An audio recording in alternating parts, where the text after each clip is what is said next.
Okay, hi everyone. I'm just about to do a final practice for a presentation that I'm presenting tomorrow. So let's do this here. Part of the reason that I'm doing this final practice one is that I did schedule a Zoom presentation around about a week ago. There was some kind of issue with the link. So I think a couple of people joined and I wasn't able to do it.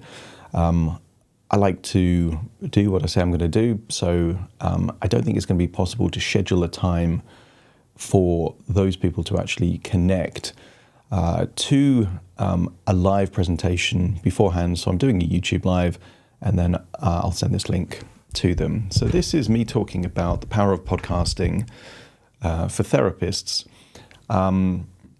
Partly because I became an accidental podcaster. I never intended to be a podcaster, and I'll talk about how I became one of the world's most popular hypnosis podcasters just by a string of unintended, unplanned actions.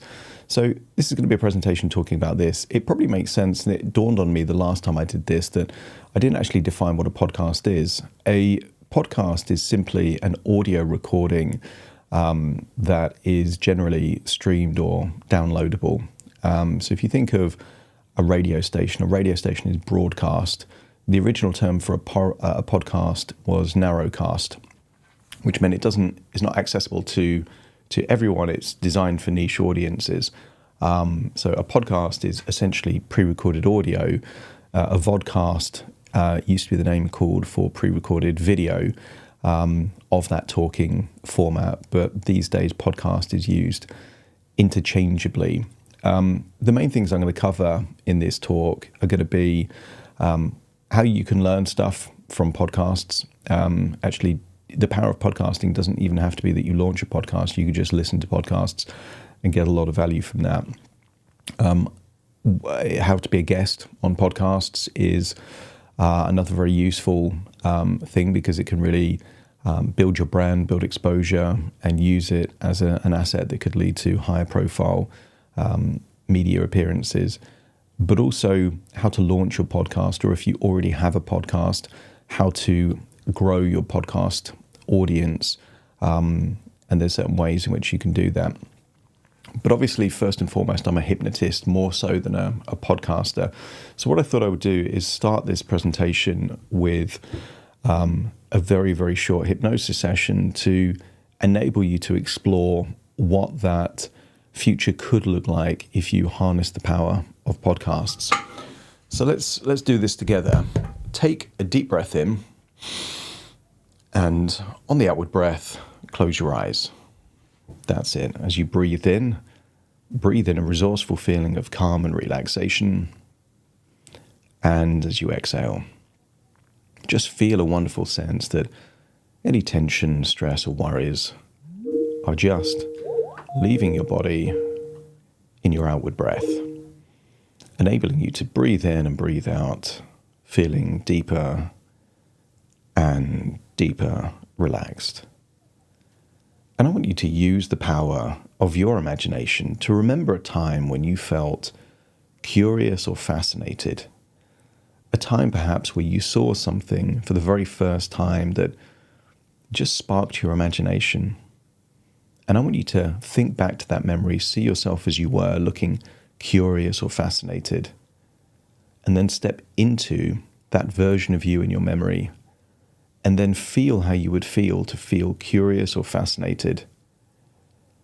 I want you to get a sense that that curiosity, that fascination is leading you to explore more about how to harness the power of a podcast.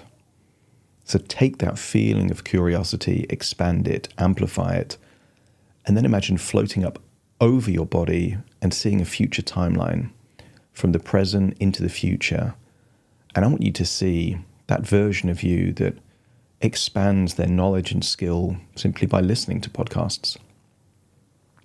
Perhaps you can see that future version of you being a guest on other podcasts and the opportunities that comes from that. Or maybe you could imagine a future where you see yourself creating a concept, launching a podcast, and enabling that podcast to find a global audience. Skip forward a year and just imagine the possible impact of you creating a podcast with a global audience. People all over the world listen to your podcast. What does it do for your reputation? What does it do for your client base, even your financial success, your career success? And just get a sense as to what is possible. Then take another deep breath in, and as you exhale, just open your eyes. That's it. And just kind of recalibrate to this moment. As I talk a little bit about how I became a podcaster, but one of the most important ingredients of a podcast is the title and the artwork. And one of the key things about podcast artwork, ideally it should communicate both the title and give you a clue as to what the concept or the essence of the show is all about. So just have a look at, this is my first podcast, and I want you to have a look at the title, have a look at the image, and just get a sense of what you think a podcast like that would be about. Now, how Modern Mindset came about was pure accident. I've run a PR agency since I was 23 years old, and around about maybe 7 years ago, we were looking for studio space, and we heard of a radio station in London called Share Radio that had excess studios. I reached out to the radio station just to find out if we could hire their studios. And very quickly I saw that the studios as they weren't studios that I could actually use for what I needed them for, which is to have clients in the studio connecting with different radio stations. But it did look great for more of those kind of conversational podcast style interviews. So I said that to the owner of the radio station. I said, look, we probably can't use them for what we need to, but we'd be interested in doing kind of podcast style interviews in a studio like this. And the owner made a very generous offer and said, well, look, you can hire out the studios, but if we can also use the audio that you record for our radio station, then we won't charge you anything for the studios. And that seemed very reasonable. And about 2 or 3 weeks went by, and we had this client that was a cybersecurity company. And the cybersecurity company had lots of data about how hackers and scammers were using psychology to steal the personal details like passwords from the victims. And they were using emotions like greed and curiosity and fear, even love. They were using these emotions to manipulate them. So we had a good conversation with this cybersecurity expert about that. And the owner of the radio station loved it and said, when's your next episode? And this was a one-off as far as I was concerned. There was no intention to have regular recordings, but because they liked it and they asked for that next episode, it meant that in a very, very short period of time, I needed to come up with a name of the radio show, but I also needed to come up with a concept. And I got interested in NLP years ago because I like this idea of modeling excellence. I like this idea of kind of eliciting strategies from people that could do things very well. So I used the name Modern Mindset, and the idea was to pick the brains of experts in different industries. And for about 2 years, that's all Modern Mindset was. It was not a podcast. It was just a radio show, until I had a guest on my podcast that was a former employee of mine who knew loads about podcasts to the extent that they had actually set up a podcast agency. And he asked a question. He said, do you keep the previous recordings of all of those radio shows? And I spoke to the radio station and they'd archived all of them. And he said, well, if you've got those previous episodes, you could repurpose them. You could relaunch a podcast with the one thing that most podcasters don't have, and that is a bank of episodes, a bank of audio. And at that point, there was very little to lose. The upside was that I could launch a podcast and it might be successful. And the downside was all I had to do was repurpose audio that I'd already done the work. I'd already had the guests. I've already got everything. So it was a very low risk strategy. So in February 2020, I launched Modern Mindset with Adam Cox as a podcast. And the reason it's Modern Mindset with Adam Cox is that there was already a podcast called Modern Mindset, and I needed something to differentiate. In February 2020, Modern Mindset was launched, and a month later, at the end of April, we've got, actually in March, the Hypnotist podcast was launched. And I talked about how the power of podcasting doesn't have to be to have a podcast. One of the podcasts I love listening to is Brain Software with Mike Mandel. And I think it's great to get such good quality training information in a short period of time. And I was listening to that for a long time. And the idea for the name The Hypnotist actually came from an episode of Brain Software with Mike Mandel. Mike, they don't always have guests, but they they did have a guest, and that guest was Anthony Jacquin. And Anthony Jacquin was talking about how that if you are going to be a hypnotist, you can't just be a hypnotist, one of many. You have to be the hypnotist. You have to be the absolute preeminent thought leader, the expert in the room, wherever you are. And I thought that's such an obvious concept, but it was a good concept. So I'd had Modern Mindset going for about a month. Bearing in mind this is now March 2020, lockdown is just about to kind of kick in. I was at Harley Street at the time, and I thought, right, let's cancel the lease in Harley Street because I'm not going to be seeing many clients face to face. And what I wanted to do was to have an outlet for my hypnosis. So the purpose of the Hypnotist podcast was a creative outlet for my hypnosis, but also it was creating the kind of content that I like to consume.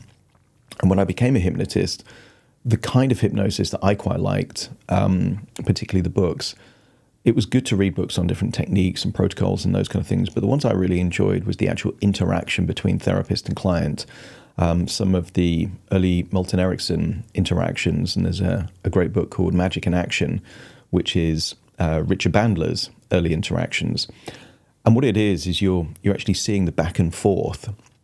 And that for me seemed more valuable because it felt real. It felt like it was a real client with a real issue, and you could actually hear or read the interaction between the therapist and the client to help find some kind of a resolution. I found that really interesting. So when it came to launching The Hypnotist, that was the kind of concept that I really liked. I didn't want to be another training podcast, and I didn't want to have generic recordings. I wanted hypnosis that was created for real clients with real issues, but crucially protecting the confidentiality of the client. So I think it was maybe late March, early April, I launched the Hypnotist podcast. And a good podcast tends to have an introduction. If the podcast just starts and you're talking, I don't consider that a very professional podcast. So it was good to have around about 30 seconds or so before the podcast starts that introduces almost what to expect from the podcast, that you get a sense of what's it about, what can you expect, and a bit about the person that is hosting that podcast. So I'm going to play you the intro now, and I just want you to get a sense of, do you think it gives you an idea of what to expect just from this very short intro?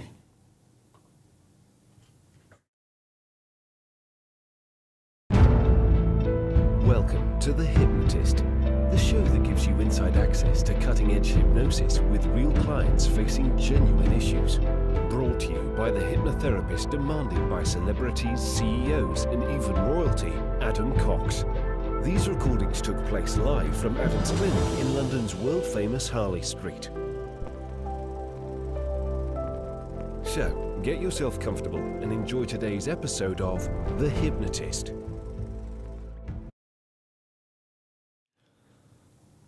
So, good ingredients to an intro: explain what you can expect from the show, but also have some element of positioning. On the audio version of that, it just says, where I was based at Harley Street at the time.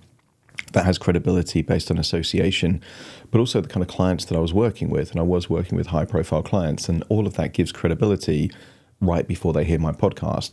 But it isn't my voice. It's a different voiceover artist introducing me, which gives an element of third-party endorsement and credibility. So what you're going to hear, or what you're going to see on this slide is, at the time where I got the screen grab, you can see it was kind of approaching just over 9.6 million downloads.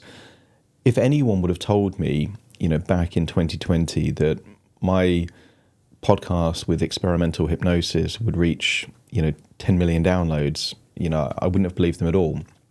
But this is the thing about finding some kind of a concept, is that the people find you. The right people that like your stuff find you. And there'll be lots of people that have heard my stuff that don't like it and they don't come back. And that's fine. There's 8 billion people in the world. You don't need everyone to like your stuff, but just to create the kind of stuff that some people resonate with. Some people like my voice, some people don't like my voice. Some people like my style, other people don't like my style. And this is the great thing, because there is plenty of opportunity for lots of different podcasts. Even if it's a similar concept, you've got to find a different audience because different people like different things. So whereas now it's generating, a few 100,000 downloads a month and over 10,000 downloads a day, I want to direct your attention back to May the 5th. So if you look at that little green box in the bottom left-hand corner, what you'll see is that on May the 5th, there was no downloads, no listeners whatsoever. And the podcast had been going about a month at that particular point, but there was no listeners whatsoever. And it's important that you know that, because a lot of people will launch a podcast, but they'll have strings attached. And those strings are that they're willing to kind of have guests record and publish, so long as they have massive audiences, or so long as they get clients on the back of it, or they can monetize it. And all of these things are possible once you've built up an audience, but they're not possible in the early days. One of the key things that makes a podcast work is the consistency. So if you've got all these kind of rules and expectations linked to a podcast, you probably won't stick to it long enough to actually build the very audience where you could have got all of those things anyway. So I just want to manage your expectations there about that. What can happen, though, once you do build an audience, is that the algorithms learn who likes your stuff and they put it in front of other people. So generally, there's 3 main ways in which people will find your podcast. In the early days, you've just got to share it. Share it on your social media, tell everyone about it, and that kind of trains the algorithm, and that gives you a little boost to begin with. Once the algorithm learns who likes your stuff, it may recommend it to people after they've listened to one podcast. They might say, well, listeners of this show also like this show, and that tends to grow it. And sometimes it is categories and chart positions. People find it that way. But one of the things I have in my outro is a call to action, and that is, if you've liked this episode, give it a 5-star review. And if you know anyone that you think could benefit from this, share it with them. And the great thing with podcast is that they've got this share link. So if you look on Spotify and Apple Podcast, there's a little kind of button that means that you can very quickly share it on WhatsApp or Messenger or email or any different ways. I've built an audience of approaching 10 million, but I've not done a single advert. It's all grown organically. I'm going to clear my throat.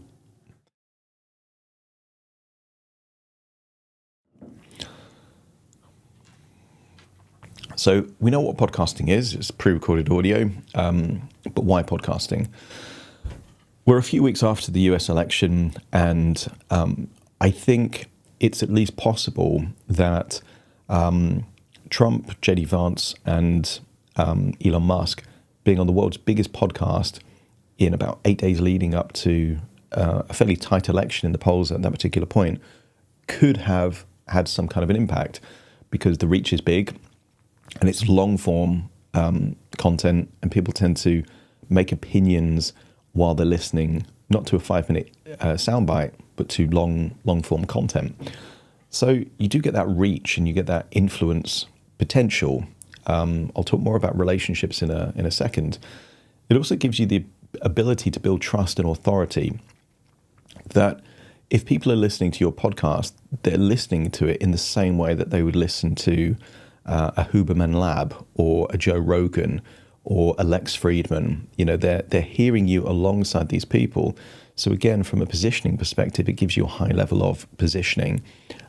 Also, when you produce a lot of content, people get to know you. They get to know you and assess your credentials in that area, all of which happens in a way where you're building that trust, that authority, that reputation. And the consequence of that is that you can actually build a global presence. You know, you saw some of the chart positions there in far-flung parts of the world. You know, I've been a number one podcast in Bermuda and in a top 10 in places like Croatia and Bulgaria and Turkey. And in my head, only English-speaking countries would ever listen to my stuff. And while English-speaking countries are the most popular countries, so you know, the United States, UK, Canada, Australia, they're not the only places in the world that listen to my stuff. So you can genuinely build global exposure, not just for you, but also for your proposition, your practice, your clinic, your business. Generally, social media will penalize you for having links. If you think of a Facebook post, if you think of an Instagram post, it's very difficult even to have a link in an Instagram post. You've got to direct to your bio. But Facebook, if you put a link in the post, it tends to algorithmically downgrade it so less people see it. That doesn't happen on podcast. And actually what you can have on the show notes is links, and these links could be to book a consultation call or to download some kind of free guide which enables you to capture their email address. It could be an online course, a webinar. You can have an on-ramp, so they're listening to you on the podcast and you've got the ability to migrate them across into a different platform, a different interaction. And the consequence of that is that whatever makes a client, and that could be one-to-one therapy, that could be digital services, it could be coaching. It gives you the ability to genuinely acquire clients. And before COVID, I was spending about £2,000 a month on Google AdWords. And these days I spend zero on any advertising, and I get way more clients than I did before, simply because a combination of podcast and YouTube give me much better ability to acquire clients than I could ever have done just using Google. There's also the ability to build genuine relationships. You know, certain broadcasters or podcasters, you probably listen to them more than you listen to members of your own family. Each year, Spotify do this thing called Spotify Wrapped, and they summarize all of the listening data. So if you use Spotify, it will tell you the songs you listen to most or the artists you listen to most. But if you're a podcaster, Spotify have a separate platform called Spotify for Podcasters, and they'll let you know the audience behavior. And about this time last year, it was mind-boggling for me to see that I was the number one podcast for over 23,000 people. So even though there's thousands and thousands of podcasts that exist, for 23,000 people, I was the number one podcast that they were listening to more than anything else. That was mind-boggling. For 83,000 people, I was in their top 5 podcasts. And for 121,000 people, and this is just on Spotify, it doesn't include Apple, for 121,000 people, I was one of the top 10 podcasts they listened to. And some of them were listening for a very long time. I ran a competition where I said anyone listening for over 10,000 hours could get a free session. And there was at least 3 different people that did that, and they could prove that from their Spotify viewing habits. Here's the thing. A lot of people listen to my podcast right before they go to sleep. It's highly likely that a lot of that hours was while they were fast asleep, but it still counts in terms of listening data. So you can build genuine relationships with audiences as a result of having a podcast. The listeners are growing. This is a couple of years old, but 80% in the States are familiar with podcasting. 62% have listened to a podcast, and 26% at the time were listening to podcasts every week. Generally, it's a slightly younger demographic, but that is growing. And here's the interesting thing. You might remember it from the chart position page, but I was featured not in the self-help charts, but in the health and fitness charts. What we do as therapists naturally fall within the health and fitness and the self-help. So of the top 10 genres that are popular on podcasts, we naturally fit in 2 of the top 10 niches. And I think that's a very useful thing to know. UK facts, 61% of the UK listen to podcasts. 3/4 of those aged between 18 to 34 are podcast listeners. Slight male bias. Podcast listeners in the UK mostly listen alone and while they're at home. And compare that to how people watch movies. Typically, people are watching movies alongside someone else. Podcast listeners is a solitary behavior, which gives that kind of feeling of connection that people have. And 3/4 listen on smartphones. Why that's important is that if you have something in the show notes that is your on-ramp for them being a client, perhaps, if they're listening on a smart speaker, it's more difficult to get to that link in the show notes. If, however, they're listening on a smartphone, they're a few seconds away from being able to click that link. About 70% of podcast listeners listen to an entire episode. So it's not like they're listening for a couple of minutes and then skipping. 70% of podcast listeners listen to an entire episode. Now, in most markets, you get an element of distribution. The top 2 or 3 players generally have the majority of market share. The 2 main players when it comes to podcast audio listening is Apple and Spotify. I know I get more of my audience from Spotify than Apple. I'm not sure why. Maybe it's just an algorithmic thing, but I get a lot more audience from Spotify. Apple is good because it has lots more different kind of charts.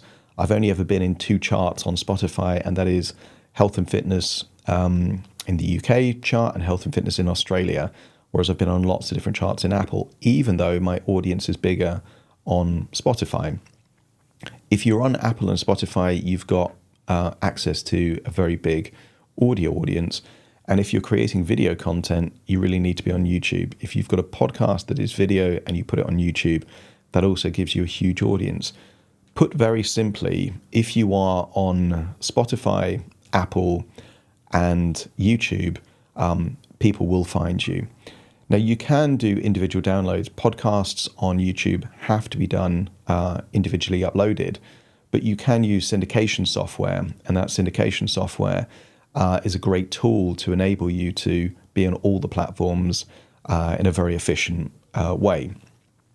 So I use Libsyn. It doesn't cost me very much. It's about $50 a month, but that's because I'm doing an episode daily. But even if you just did it once a week, you might be paying like $10 or less to be able to have access to a global audience. So you can listen to podcasts and get the value that way, but you can also be a guest on other people's podcasts. You'll see in the bottom left-hand corner there a little icon of the thumbnail for Jordan Peterson on the Joe Rogan Experience. Joe Rogan's show is the #1 podcast in the world currently, has been for a while. Jordan Peterson has been on Joe Rogan, I think, at least 5 times. And as a result of that, has grown a huge audience and a brand. Before those podcast appearances, he was a Canadian academic that not many people knew about. As a result of being on the podcast that have had millions and millions of views or listens, that has completely changed. And Jordan Peterson now has his own podcast. But he really built his brand, not by launching a podcast, but by being a guest on other people's podcasts. There's a few faces here you might recognize. These are people that have been a guest on my podcast or one of my podcasts. So Sheila Granger was talking about hypnotic vacations. Gordon Emerson was talking about ego states and resource states. They were both on modern mindset. And then we've got Stephen Blake talking about old pain to go, and Gary Coles talking about hypno-oncology, and they were both on the Hypnotist podcast. So I've got some tips if you are interested in being a podcast guest. Number one, you want to research relevant podcasts. You don't want to be on just a podcast. You want to be on a relevant podcast. And there is a tool that can help you find that. And that tool is listennotes.com. If you are interested in being on a podcast, go to listennotes.com, and that will enable you to see how many episodes have been published. You'll see a rank. You'll see all of this kind of stuff. And that is listennotes.com. You want to leverage previous media appearances. This is why it's important to get your first podcast guest, because once you're a guest on one podcast, it becomes easier to be on another podcast. And if you're on a very high-profile podcast, generally other podcast hosts also want you to be on their podcast because there's a lot of recycling of guests. You'll see on the left-hand side of the screen there, these are times where I was on television as a hypnotherapist or as an expert, and that gives you a lot of credibility. The audience isn't massive on TV these days, but the credibility is great. So if you are on TV, if you're on radio, if you're on podcasts, don't just be on them. Capture that audio file, that video file, have it on your website, have it on your social media so you can leverage those previous media appearances. Create a strong pitch and offer a unique angle. So a strong pitch just means you want to make it beneficial for the host to have you on their show. It's still their show. And a unique angle. So if you see that clown picture in the bottom left-hand corner there, I was featured on a fairly small TV channel called London Live, but they wanted me on because my angle was that there was a new Stephen King It movie that featured Pennywise the Clown, and I knew that a lot of people had fears or anxiety around clowns. So I was on there talking about coulrophobia, the fear of clowns. It was a unique angle, and it gave them some interesting content at a time that they wanted that. Now that's reaching out to TV, but the same logic, the same thought process would enable you to reach out to podcast hosts as well. I get pitched all the time by agencies or even people direct that want to be a guest on my podcast, and they've never listened to a show. They don't know who I am.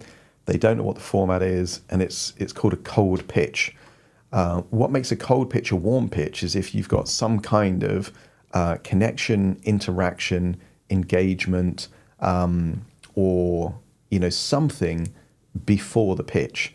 And all of the people that you saw on my guests that have been on my podcast, none of that came from a cold pitch. It was there was interaction and engagement before they were ever a guest on the show. Pitching is asking, so ask. The worst that can happen is that you get ignored. If it's an email pitch or if it's face-to-face, then someone could say no if they don't think you're quite right. And what I would say is that not every show is suitable for guests. Generally, my hypnosis podcast isn't suitable for guests. I just have guest hypnotists if they're willing to do a hypnosis session, but it's not a host and guest format. It's a solo host format, and I'll talk more about that later. So pitching is asking, so ask, reach out to them, and one way in which you can do that is actually on social media. And I would say you can write them a quick message, but a voice note is way more personal. So if you found a podcast host and you just left them a voice note, that could be on Instagram messages or something, that's going to separate you from just a text pitch or an email pitch. So a lot of people may consider creating a podcast of their own, but where would you start? Well, it starts with an interesting concept. That if you have an interesting concept, then it's certainly possible for you to build on that. If you just do what everyone else is doing, you're unlikely to find an audience because it's already taken by someone else. So narrowcast is what podcasts used to be called, and its goal was always to find a niche audience by being a niche podcast. Now, some of these audiences can get pretty big, but it's still designed to be niche audiences. So aim to be a niche podcast with a loyal audience rather than a generic podcast with almost no audience. Part of what you already have as an advantage is that you already know your audience's needs. You already know them. You know their pain points, you know their kind of problems, you know what they struggle with. And therefore, you could create a concept tailored to the key problems or the needs that your audience has. Your audience is probably going to be very similar to your client profile. If generally you tend to work with people aged between, let's say, 30 to 50, then that's your likely audience. I know from all the statistics that even though podcasts have a male bias and a younger bias, most of my audience is women aged over 35. Therefore, bear that in mind. Like you don't have to cater to the audience that is the most popular. You want to cater to the audience that already interacts with you. Embrace authenticity and vulnerability. Be yourself. If you're creating hours and hours of content, you can't be anyone else but you. So therefore, be real, and I would say educate through storytelling rather than through telling. You don't want to be preaching. If you tell a story or an interaction, that's going to be way more beneficial than if it's just telling them, facts and procedures and protocols and those kind of things. And you could do that through anecdotes. You can do that through personal experiences. And a lot of my hypnosis sessions use metaphor or they use nested loops. So even if the client issue is the same, maybe they want to quit smoking or they can't get to sleep, the way in which I deliver that hypnosis is different because it's more like a story. Stay consistent with themes and format. If it changes every episode, they don't know who you are. So you want to generally keep the same artwork. You want to keep the same intro music. You want to follow the same format. And if you change it, explain why you're changing it. Bring them along the journey with you. Make it pragmatic. Make it something that they can use. A lot of people try this trick of teasing and baiting, and they'll have a little bit, but then they'll try and draw them across to a different platform. I'd say there's too much competition out there for podcasts. It's got to be valuable in and of itself and useful. And the more useful you make it, the more beneficial it will be. I know being a hypnotherapist, there are lots of acronyms. There's lots of kind of language. Sometimes I have to catch myself. So when I'm using certain things, I explain it, normally in the intro part of my podcast, but make it accessible. You don't want to alienate a big audience just because of the language you're using. And prioritize quality and consistency over perfection. That element of it has to be perfect will kill a podcast. Yes, you want it to be good quality, but more importantly is consistent. And generally keep getting those episodes out. There are things to consider, though. What is the title of your show? If you remember Modern Mindset, that was the name of my show, but I made it Modern Mindset with Adam Cox. So that listennotes.com, you can check if it's available. And it doesn't stop you having a podcast that someone else has already tried a title if they're not currently using it and if they don't have an active audience. But if they do and it's live, either change the title or find a different one. Just kind of make it unique so people know how to find you. You're going to need artwork. You probably remember that second slide. The artwork generally will include the title and give them a sense of what it's all about in that artwork. Generally, I use the same artwork for my podcast as well as the episodes, but you can have a different artwork for every different episode. But even then, you want to keep the format very similar to the main podcast. Host and guest versus solo host. For Modern Mindset, it is host and guest. There's always me interviewing someone. And for the Hypnotist, 99.9% of the time, it's a solo host. It's just me talking about a real hypnosis session that I've done. And then you get to hear that hypnosis session without knowing who the client was. So if you're going to have more than one podcast, you could do both, but generally you want to stick to one of those. How often will you publish? It is much better to start with low frequency and increase the frequency than start with a daily episode and then make it weekly and then make it monthly, because you're mismanaging the expectations of the audience. So generally speaking, you want to make it consistent, and if you want to increase frequency, then do that later, but don't decrease the frequency ideally. Is it going to be audio or video too? Podcasts generally are audio, but you can either repurpose audio into video. I'm going to show you how you can do that very shortly. But also what you can do is actually film it. A lot of the podcasts that you might see on social media are podcasts that were filmed. You see them in the studio. So that's a consideration. And is it going to be pre-recorded or live? Generally, even if a podcast is live, it's the video bit that is live. That's generally streamed on things like YouTube. It could be YouTube Live. It could be Twitch. Some people use software like StreamYard, so they will stream it to Facebook and those kind of things. But that's the video component. The audio bit that goes out on Spotify and Apple, generally that's pre-recorded. If you want to do both, generally what they do is they stream the video live, capture the audio, and then publish the audio. And that could be, a few minutes after the recording is finished. But generally that's how you would do that. Are you going to repurpose your content? My YouTube channel repurposes my audio content. I'm going to show you how to do that very shortly.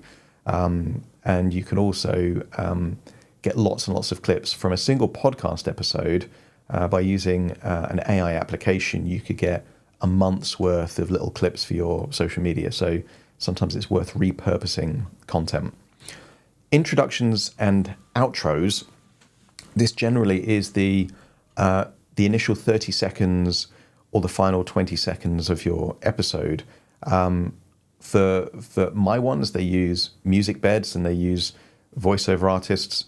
You don't have to do that. It's just an option. It's something to consider, but it adds a level of professionalism if you do have intros and outros.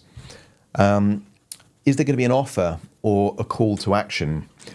It's worth thinking about that. Generally, the offer on my podcast is that you're hearing a podcast that was created based on someone else's needs, and if you want a customized hypnosis, book the link in the show notes to schedule that free consultation call. But it doesn't have to be that way. It doesn't have to be that way at all. You could have a call to action, could be to offering some kind of a free guide or free book or a free download. And maybe your call to action is just to acquire an email address, but just figure out, if you're going to do that. For the first year of my podcast, I didn't have any offers or any call to actions. It was just publishing hypnosis sessions. So you don't need to have an offer or call to action. You can always add that later. And then the final consideration is, are you going to monetize or not? And this isn't, I would say generally it's better not to monetize through advertising. The exception to that for me is YouTube. I do have adverts before and after the episode, but I had an assistant that accidentally switched mid-roll ads on.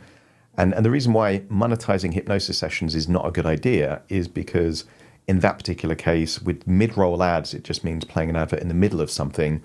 People were really getting into the hypnosis and then an annoying advert came on, and it just, quite rightly so, lots of angry comments online there. So generally, if you are going to monetize, keep it to pre-roll and post-roll, not mid-roll. But generally, because you get such little amounts for audio podcast, the way in which you monetize should be by you selling your own services, and you monetize it that way rather than advertisings or have some kind of a sponsor. But you want to do that when you've really built up a big audience. Okay, essential kit. There are certain things that you're going to need, in my opinion. You're going to need a microphone. There's two microphones. This is my studio that I use. You've got two microphones here. The white microphone is the microphone I used for the first year and a half. It's a USB microphone called the Rode Podcaster. It's a very good microphone, more than sufficient. If you use a laptop for Zoom calls anyway, then that Rode Podcaster microphone is a very good microphone, but you'll need a stand as well. The black microphone is called the Shure SM7B. I call it the Joe Rogan mic. It is the most popular microphone for professional podcasts, and it's very good, but it does need a mixing desk. You will need PC with editing software. What you'll see on the screen there is something called Audacity, and Audacity is a free-to-download audio editor. I have access to things like Adobe Audition, which is paid audio editing, but honestly, you don't need them for basic podcasts. Audacity is completely fine, and a quiet space. If it's too noisy, it doesn't sound professional, and every now and then people will pick up on the fact that you can hear the occasional noise outside of my recording studio, because my recording studio is also in my PR agency office, but generally it's good to have a quiet space.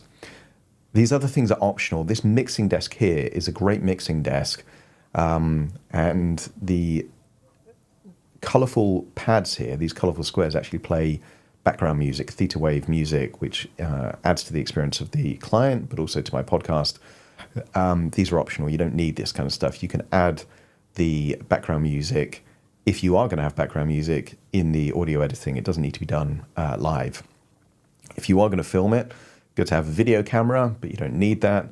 And these acoustic foam tiles are good for echo. It just kind of means that the audio that you record just sounds slightly better. It doesn't insulate, doesn't stop noise from outside. It's just stops the hard surfaces creating so much of an echo. Here, I appreciate we don't have too much time left, so here is a time hack. This time hack is how you can repurpose audio into video and use AI stuff to help you. So I mentioned that a lot of my hypnosis content comes from my client sessions. So I'll record a client session. I'm only recording my voice for confidentiality reasons, but I use an app called Sonics.ai for transcribing. Once I've got that audio, I drag the MP3 file into Sonics AI, and then about 5 minutes later, it gives me a transcript with 99% accuracy. If I had to transcribe it manually, it would take ages. This does it very quickly. I then use a video app called Pictory, and once I have that transcript, I then drag the transcript into Pictory, and it starts to create scenes, and then I grab the audio that I've already recorded. The same audio I put into Sonics, I then put into Pictory, and then that gives me an outline of the video. If I'm doing short form clips for social media, Opus Clip is very, very good, but this is generally where you're speaking into the camera and it's you that's doing the talking. Whereas Pictory, it doesn't feature me. You hear my voice, but you don't see my face, which is good for those people that want to not be on camera. And finally, ChatGPT. Most people are familiar with ChatGPT, but it's very good for ideas. If you want to use it for metaphors or themes, you can get it brainstorming for you, come up with podcast ideas for this kind of topic. That will do a lot of the heavy lifting. You've still got to be the one doing the recording, still got to be you. I would not use an AI voice for this, but it can help you with inspiration, and it can also help you with thumbnail images for YouTube and things like that. And why that's useful is a great time hack. If you had to do all of these things separately, it would take ages. I used to have a freelance video editor to turn my audio files into videos, and he would take weeks to do one video. With something like this, you can do it in about half an hour. This is a Halloween example that was created just a few weeks ago. And I recorded the audio. This wasn't a client session, but I recorded the audio. And 30 minutes later, I had a video available for YouTube. So it's a great time hack. This is a concept that some of you can borrow if you like. And I created the concept, but I never did too much with it. And it's a concept called hypnotic dice. The concept is each dice represents a different variable. So you might have an orange dice, for example. The 1 is weight loss, the 2 is anxiety, the 3 is habits, the 4 is motivation. And each dice represents a different variable. You roll the dice, and then you create a live hypnosis session based on whatever that random hypnosis session would be. So hypnotic dice. And why I think this is good to share with you in a talk like this is because it does the two good things that a podcast needs. That would be a very, very similar structure, but every episode would be different. And that's ideally the winning formula for a podcast. Keep the structure the same, make the content different, so people know what to expect, but they're getting something new. And if you can do that, that gives you a good foundation for a successful podcast. Appreciate we don't have too much time now. So in fact, I would encourage you to just kind of think about the kind of things that we talked about for the consideration, which is, can you come up with a unique, original concept, target audience? I'm going to be around at the conference for next couple of days. So if you are at the UK Hypnosis Conference and you want to pick my brains a little bit on podcast, we can have a quick chat and see if we can come up with some kind of a concept and title for you and that kind of stuff. If you are curious to learn anything about me, if you want to actually find out where my podcast is, you could just go on Spotify or Apple Podcasts, put The Hypnotist in. You're going to find my podcast very, very quickly. But if you scan this, it will give you access to my link tree. And on that link tree is the courses that I offer, access to my YouTube channel, my podcast. But it also has the ability to find a course. And I've created a course which is The Power of Podcasting for Therapists. And it's £100. It's not very expensive. And if you were serious about launching your podcast, you can just do it yourself. But this will help you do it much, much quicker and increase the likelihood of it being a successful podcast. And it is specifically designed to help therapists launch podcasts. So if you're interested, check out that or speak to me if you bump into me around the convention. And if you have any questions or anything, then put them in the comments. And if I can get a chance to answer them, I will. Hope that's been useful. And hopefully, if you're listening to this live and you are at the UK Hypnosis Convention, let me know. I'll see you there. And looking forward to seeing you. Take care.